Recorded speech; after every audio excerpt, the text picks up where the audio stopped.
Alumnos del Reino, discípulos del Señor, bienvenidos a la EGE, la Escuela de Gobierno Espiritual. En esta clase quiero llevarlos al descubrir algunos misterios de la palabra de Dios.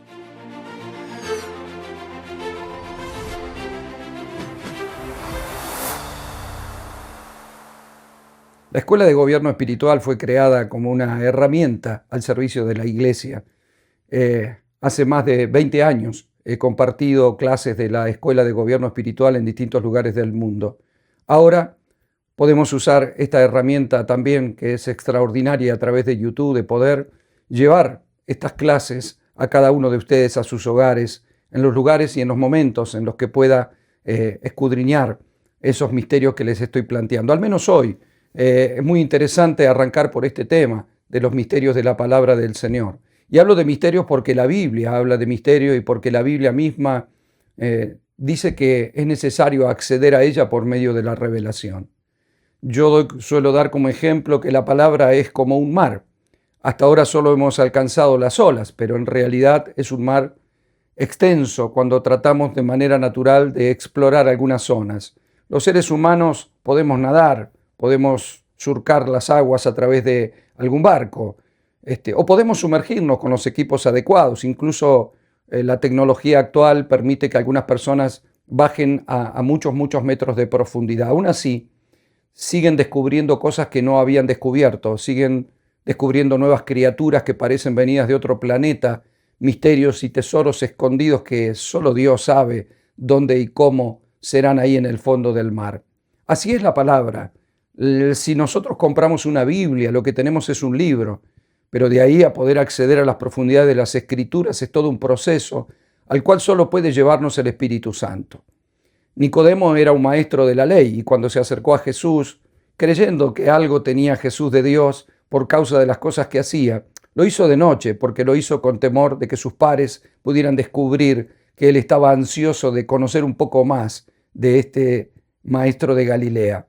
Jesús le dijo que era necesario nacer de nuevo para ver el reino y para poder acceder a él. Claro, todavía no había ido Jesús a la cruz y todavía no estaba vigente la posibilidad de la regeneración. Sin embargo, nos da una clara enseñanza a nosotros, que si queremos acceder a las Escrituras y si queremos acceder a los misterios del reino, como solía decir Jesús, podemos hacerlo solo a través de la regeneración, a través de la conducción del Espíritu. Romanos 8:14 dice que el Espíritu es el que nos guía, o dice, mejor dicho, que los que somos hijos de Dios somos guiados por el Espíritu. Como hijos somos renacidos, nacimos en el Espíritu a través de la regeneración que el Espíritu Santo ocasiona en nuestra vida. La sangre de Cristo nos limpia de todo pecado y su Espíritu Santo vivifica nuestro espíritu. La Biblia dice que somos salvos por el Señor porque esa es su gracia por medio de la fe. Ese no es un don, un regalo del Señor, y que eso hace que vivifique nuestro espíritu y entremos en un proceso de madurez. Nacemos en el espíritu, no nacemos en el cuerpo, seguimos conservando el mismo cuerpo. De hecho, Pablo dice claramente en segunda carta de los Corintios, en el capítulo 4, de que aunque por fuera nos vamos deteriorando, por dentro nos vamos renovando día a día. Porque lo que es nacido de la carne, le dijo Jesús a Nicodemo, es carne, lo que es nacido del espíritu es espíritu. Por eso debemos comprender que la única manera de acceder, no solo a ver el reino o entrar a la vida del gobierno de Dios, sino a poder entender las Escrituras y recibir de los misterios de Dios, todo puede hacerse por medio de la gracia, por medio de la regeneración. Entonces, ¿qué necesitamos? El Espíritu, y necesitamos ir madurando. Nuestra carne sigue un proceso de muerte, nuestra alma está en un proceso de permanente redención, es decir, la redención fue un hecho en la cruz del Calvario. El Señor dijo, consumado es y suficiente, pero en nuestra vida la redención es un proceso porque la redención es la libertad que se va produciendo a través del conocimiento de la verdad. Y como la verdad en Cristo es una persona, no son conceptos, nosotros no discutimos conceptos. La fe no se debate, no se discute, sino que se cree o no se cree, porque se accede a ella por medio de la fe. Jesús dijo que conoceremos la verdad y la verdad nos hará libre, en Juan 8:32, pero también dijo que Él era el camino, la verdad y la vida, San Juan 14, versículo 6. Es decir, Él nos da la vida y la vida es la luz de los hombres. También lo dice Juan en el capítulo 1, verso 4 de su Evangelio.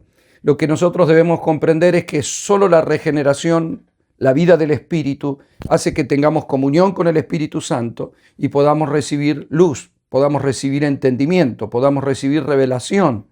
De esa manera vamos madurando y el madurar nos permite tener acceso a los misterios del reino, lo cual también es un proceso de la gracia del Señor sobre nuestra vida.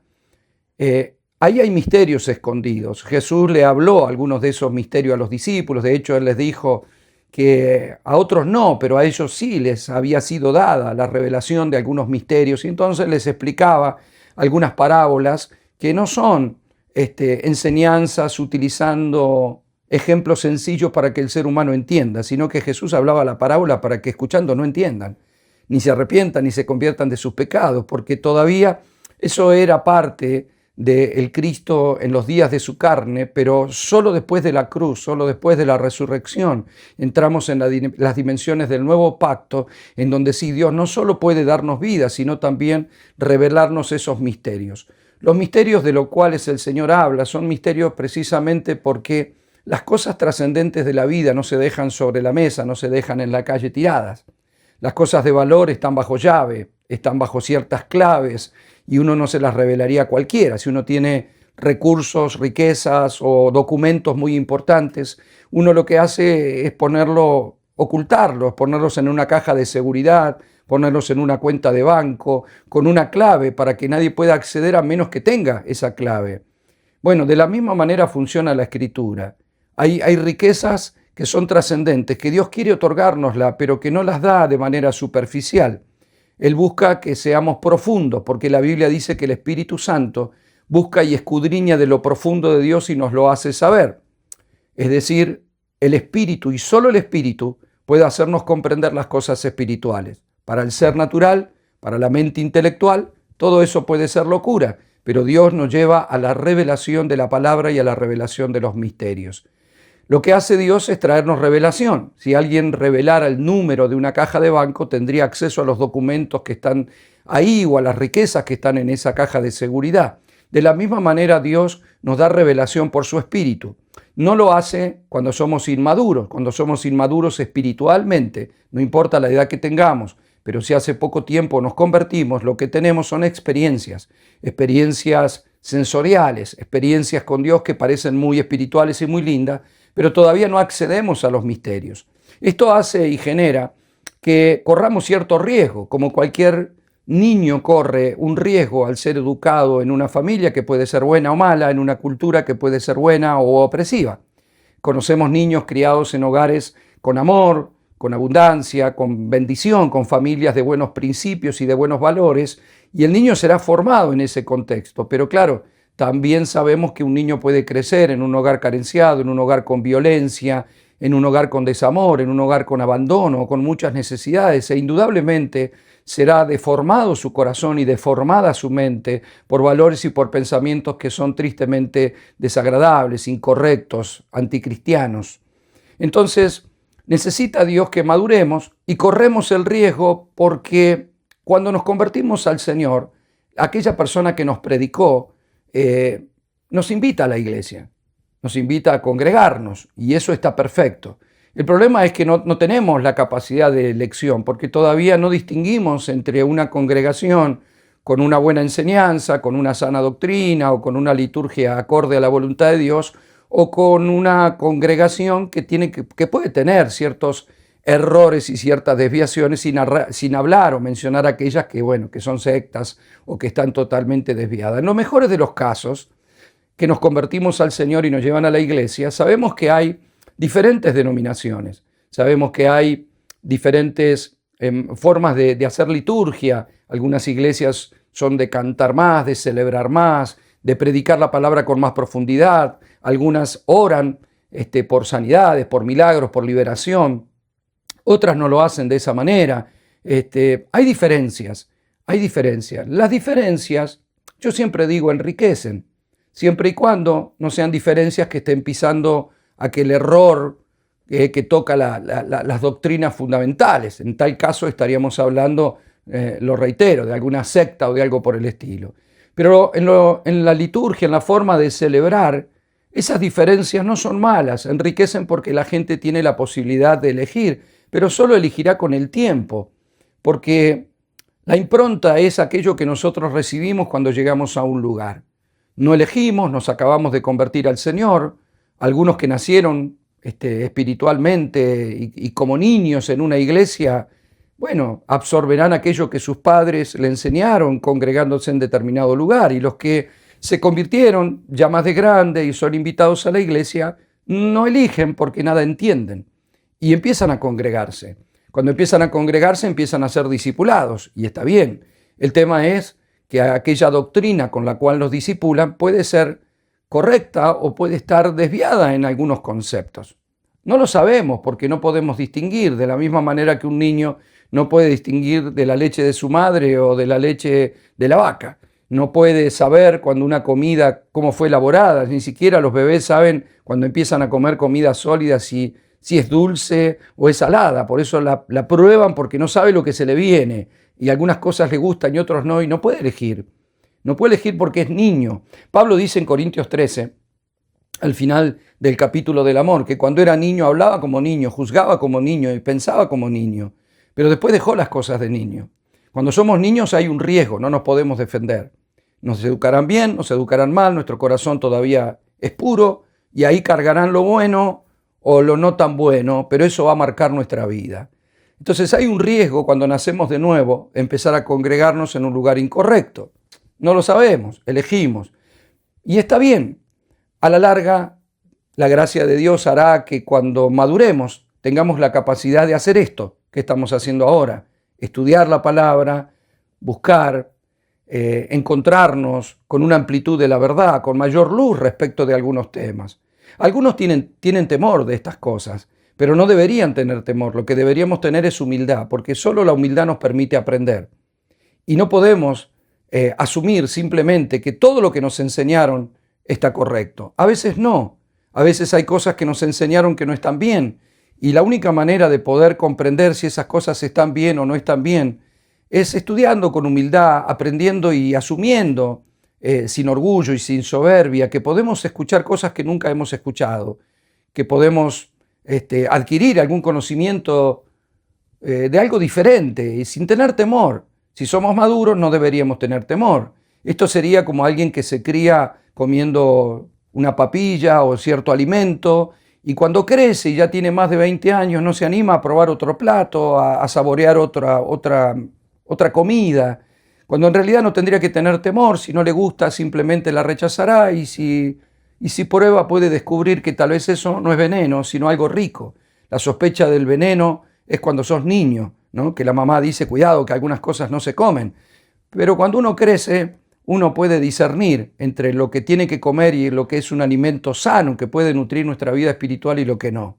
Lo que tenemos en esa etapa de madurez es que salimos del peligro de un corazón inocente que sigue siendo cargado de cosas, confiando simplemente que aquel que se paró con una Biblia delante de nosotros nos va a decir todo lo correcto.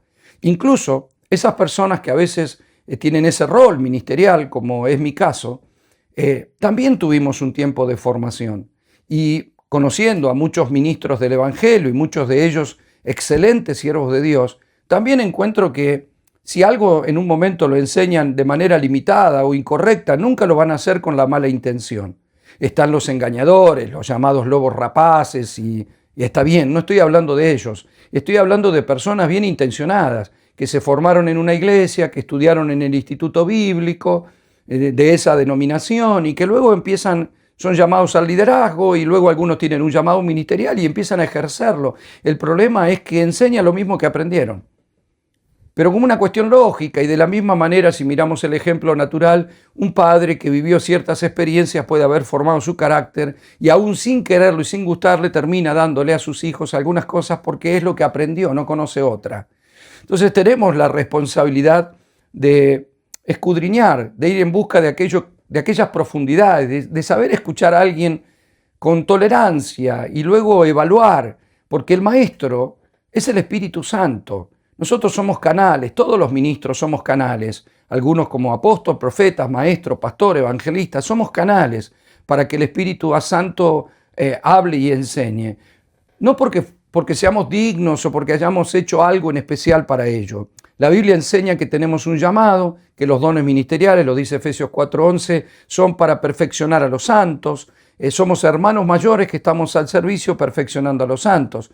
Y alguien diría, bueno, pero ¿por qué Dios no usa otra forma? Porque siempre usó al hombre para interactuar, para fructificar, para multiplicar, para expresarse. Lo tenemos en todas las Escrituras. Muchos hombres y mujeres fueron canales de Dios para decir algo, para hacer algo. Incluso tenemos una Biblia justamente porque alguien tomó la pluma, pero el Espíritu del Señor fue el que inspiró. Toda palabra, dice, es inspirada por Dios para enseñar, para redarguir, para corregir, para instruir en justicia. Pero así como el Espíritu inspiró, el ser humano tiene la responsabilidad de transcribir de manera correcta o de la mejor manera posible aquello que está recibiendo. Claro, aquellos que tuvieron que escribir la Biblia tuvieron un rol trascendente y eterno. Y sí, esa palabra está en otra dimensión. Yo he escrito muchos libros y no los puedo comparar o subirlos al rango de la escritura bíblica. No, es mayor profundidad de algunos temas para poder enriquecer y para poder aprender más, tomando la Biblia como base en todos los libros y en todas las enseñanzas. Pero así como Dios escribió a través de seres que algunos fueron pastores, otros fueron reyes, otros fueron doctores como Lucas, otros, no sé, hubo de todo, campesinos, hubo de todo. Bueno, de la misma manera hoy el Señor usa nuestras vidas como un canal para dar. Por eso no podemos dar por infalible a aquel que comparte, ni tampoco juzgarlo livianamente de que no es de Dios, es de la tiniebla, porque está equivocado en lo que dice. Todos tenemos algún error en algo de lo que enseñamos. Lo que no debemos hacer es conformarnos, sino estar en un constante crecimiento, en un constante desarrollo, en un constante verificar si lo que sé está bien o no está bien. Fíjense en que hasta en lo natural, la ciencia, por ejemplo, hace unos años atrás la medicina enseñaba ciertas cosas de una manera y hoy las enseñan directamente al revés, ¿no? Ahora, aquellos médicos de esa época no eran malintencionados, no era gente que estaba malintencionada con todo el deseo de engañar, de pervertir, de destruir. Seguramente algún falso médico hubo, pero serían los menos. La mayoría quería ejercer la medicina con una sincera honestidad. Sin embargo, claro, si hubiesen seguido adelante ante el avance de la tecnología y de la medicina misma, hubiesen descubierto que lo que enseñaban o recetaban o diagnosticaban hoy es al revés, ¿no? Entonces esa evolución que hubo también debemos tenerla nosotros en la palabra. Ya vamos a hablar de lo que implican las reformas. No reformas para ser novedosos, sino para volver a las bases de la palabra y a los fundamentos apostólicos y proféticos de la iglesia.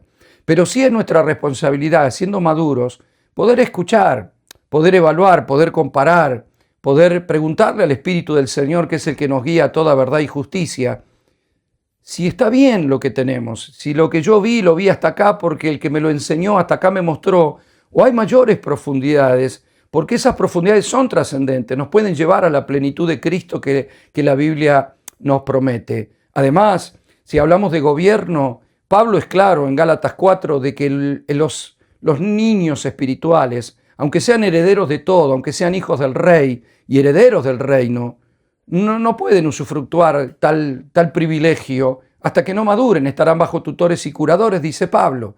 Pero claro, cuando maduramos, entonces empezamos a ver las cosas de otra manera. La madurez espiritual nos permite verificar, así como una persona cuando empieza a madurar puede decidir estudiar y desarrollar su intelecto y de pronto puede convertirse en un científico nuclear. Pero si se quedara con lo que aprendió en la escuela primaria y suficiente, bueno, se encontraría con muchas limitaciones. Lo que pasa es que podría asumir que lo que aprendió ya lo aprendió y que otra cosa no puede ser enseñada, que ya lo sabe, ya lo sé. De esa manera asumen algunas personas que tienen conocimiento bíblico de que ya lo saben, pero hay mucho por aprender. Yo quisiera que esta escuela de gobierno espiritual pueda abrir ciertos portales a los que podemos acceder en el mundo espiritual para avanzar a las riquezas del reino. Pero no hablo de las riquezas materiales ni las riquezas que nos posicionen simplemente como gente privilegiada y bendecida. Seguramente, porque es parte de lo que Dios nos dice en la Biblia, que será así. A lo que me refiero es al rol que tenemos que desarrollar en esta tierra, como canales, como embajadores del reino, como enviados del Señor, como luz en medio de una generación que camina en oscuridad. La Biblia dice que no saben, la generación de hoy, Salmo 82:5, no saben, no entienden, andan en tinieblas, tiemblan todos los cimientos de la tierra. Cuando nosotros vemos la sociedad de hoy en día, no solo vemos terremotos, vemos un temblor social, cultural y de valores, porque la ciencia avanza, pero no la moral, sino que ha habido un retroceso y una conmoción social ante algunos cambios que en esta generación se están provocando de manera muy acelerada. Bueno, el escritor de los Salmos dice que eso se produce por causa de que no entienden, de que andan en tinieblas, y por eso tiemblan las bases de la sociedad. Si nosotros queremos aportar aquello que Dios nos ha dado, no lo vamos a hacer simplemente por conocer versículos de memoria, sino por poder acceder a los misterios que plantea las Escrituras, que nos hacen funcionales. Pero como les dije, hay ciertos misterios y ciertos valores que Dios los va a esconder. Los esconde en la profundidad y los va revelando por su Espíritu, de lo espiritual a lo espiritual. El Espíritu del Señor nos hará saber aquellas cosas que dice Pablo que ojo no vio ni oído yo ni ha subido a corazón de hombre, pero que Dios la tiene preparada para los que le aman. Necesitamos humildad, claro. Necesitamos humildad para que Dios nos muestre y para que al mostrarnos tengamos la capacidad de liberar y soltar algunas cosas. Los religiosos de la época de Jesús tenían mucho conocimiento de la Escritura. Es verdad, la escudriñaban, la estudiaban y lo hacían con mucho interés. De hecho, el pueblo de Israel lo sigue haciendo hoy en su gran mayoría, por lo menos aquellos que practican la fe, y siguen siendo grandes estudiosos de las Escrituras. El problema es que el día que se presentó ante ellos la palabra viva, lo único que surgió como una reacción por causa del entendimiento que tenían era matarlo. El primer día que Jesús se dio a conocer fue a la sinagoga. Se supone que era el lugar donde iban a identificar rápidamente de que él era el Mesías, pero cuando dio a conocer quién era, lo llevaron a un monte para matarlo. No es que esta gente era mala, era gente que defendía conceptos que creían la verdad y no estaban dispuestos a escuchar algo diferente, ni siquiera de la boca del Mesías. Reconocían las Escrituras como divinas, sin embargo se quedaron en la letra y no pudieron pasar a las dimensiones del Espíritu. Pablo también fue un fariseo que en su época asumió el rol de defensor de la verdad y persiguió cristianos para matarlos hasta que el Señor le salió al cruce camino a Damasco. Solo entonces Pablo descubrió que la letra mata y que el Espíritu vivifica. Cuando compramos una Biblia, compramos letra. Y está bien, es bárbaro que lo hagamos, incluso que se la regalemos a alguien. Pero solo el Espíritu del Señor y la vida espiritual puede vivificar la palabra para que pase de la dimensión de la letra o de la tinta a la dimensión del sonido. Y de la dimensión del sonido a la dimensión de la luz. Y la luz es la que nos permite ver. Entonces tendremos lo que Pablo llama revelación. Él dice que le pidamos a Dios espíritu de sabiduría y de revelación para poder entender. Algunos dicen que la revelación hoy en día no es posible, sino que fue la dada en la Escritura, que hoy lo que recibimos es iluminación. Está bien, es una cuestión conceptual. Poder correr los velos para ver, o de pronto encender la luz para ver, solo nos lleva a una cuestión: ver. Esa es la intención. La Escuela de Gobierno Espiritual tiene clases o daremos clases con la intención de poder ver cada vez más, para que se cumpla lo que dice Proverbios capítulo 4, que el camino del justo, que el camino o la senda de los justos es como la luz de la aurora de la mañana que va en aumento. Tal vez hasta ahora tenemos un grado, una medida de luz, pero la idea de Dios es expandir esa luz para llevarnos a la plenitud de todo lo que tiene para nuestra vida. Por eso tiene que haber un deseo de conocer. Hay gente que está conforme, hay gente que simplemente cuando escucha algo diferente ya lo cuestiona, hay gente que no tiene la paciencia de esperar un tiempo y dedicar un tiempo prudencial a la lectura o a una clase como esta. Hoy vivimos en la época del apuro, todo el mundo apuro, todos cambian, nadie quiere permanecer en una página, nadie quiere leer un buen libro. Dicen que no tienen tiempo y es raro, porque vivimos en la época de la tecnología donde todo parece rápido para solucionarnos la vida y sin embargo parece estar robándonos el tiempo, cuando todo es más práctico, comida hecha, transportes rápidos, medios de comunicación rápidos, y sin embargo, y curiosamente decimos que lo que no tenemos es tiempo. Ahora está bien, puede que no tengamos tiempo para algunas cosas, pero si somos hijos de Dios, no podemos no tener tiempo para el conocimiento de la verdad, porque la verdad es Cristo. Y entonces debemos dedicarle un tiempo de calidad y debemos ser desafiados a poder sumergirnos a conocer algunas cosas que solo Dios conoce, pero quiere revelarle a su pueblo. Aquellos que son íntimos, porque las cosas íntimas uno no se las revela a gente que apenas conoce. Las cosas profundas, íntimas del corazón, algunas experiencias o sentimientos, se las vamos a revelar a aquellos que son íntimos. Jesús dijo, yo no los llamaré siervos, sino amigos. Pero claro, hay algunos que uno les dice amigos, pero no son amigos. A veces son contactos, a veces son conocidos. Los amigos son pocos, muy pocos. Son aquellos a los que les podemos contar ciertas cosas profundas de nuestro corazón y sabemos que son confiables. Espero que nos volvamos alumnos confiables para poder comprender algunos misterios que Dios quiere revelarnos. ¿Sabe? En el libro de Eclesiastés, capítulo 11, versículo 5, hay un pasaje y un concepto muy interesante. Dice, como tú no sabes cuál es el camino del viento, esto lo escribió Salomón, como tú no sabes cuál es el camino del viento o cómo crecen los huesos en el vientre de la mujer encinta, así ignoras la obra de Dios, el cual hace todas las cosas. Esto es muy trascendente porque si Dios hace todas las cosas, qué bueno sería que supiéramos un poco más por qué las hace, cómo las hace, cuándo las hace y qué es lo que va a hacer de ahora en más. Vivimos tiempos muy peligrosos. Sería bueno que tengamos deseos de saber cómo el viento abre camino y cómo avanza. Tal vez algunos aparatos tecnológicos permitan medir el viento, pero no deja el viento de ser un misterio. Tal vez porque solo vemos sus efectos, pero es invisible a los ojos naturales. No podemos ver el viento. Sí podemos ver un árbol que mueve sus ramas, podemos ver una bandera que se mueve con el viento, y eso sería ver los efectos del viento. Pero al viento a simple vista no lo vemos. Tampoco podemos ver cómo se forma un niño en el vientre de una madre. Tenemos las famosas ecografías que hacen hoy en día en 3D, 4D, no sé, son fantásticas. Y de pronto podemos comprender que una mujer está embarazada porque su vientre empieza a crecer, porque está feliz, porque lo comunica. Pero hay muchos misterios al respecto. De hecho, la formación de un niño en el vientre de una madre es todo un misterio. Así es la palabra y así es el reino y así es lo que Dios tiene para nuestra vida. Él quiere revelarnos cosas que a simple vista no se ven. A simple vista hay suposiciones. Hay demasiada gente superficial en la iglesia, incluso líderes o ministros, que saben que algunas cosas van a pasar, que han reducido su escatología a gritar Cristo viene pronto, pero no saben discernir los tiempos que vivimos conforme a las Escrituras, y por eso muchas conspiraciones han salido a la luz detrás de sospechas, pero no de discernimiento espiritual. No necesitamos eso. La Biblia nos cuenta bastante bien lo que va a pasar en estos días del fin, y nos cuenta bastante bien lo que Dios quiere. Es a ese mar que tenemos que acceder. ¿Saben? Jesús le dijo a esos religiosos que lo rechazaron y que procuraron matarle, en un momento le dijo, ustedes escudriñan las Escrituras creyendo que en ellas está la vida eterna, pero ellas son las que dan testimonio de mí. Sin embargo, no querés venir a mí para tener vida.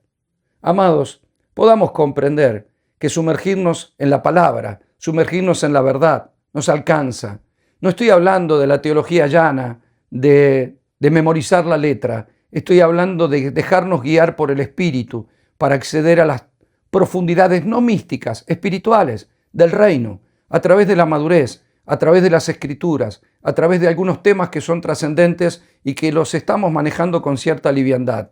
No será la escuela de gobierno espiritual una escuela para hablar solo de las cosas del tiempo del fin. Hay cosas prácticas que tienen que ser puestas por obras en la vida y que muchas veces no las estamos discerniendo como deberíamos o no las estamos entendiendo.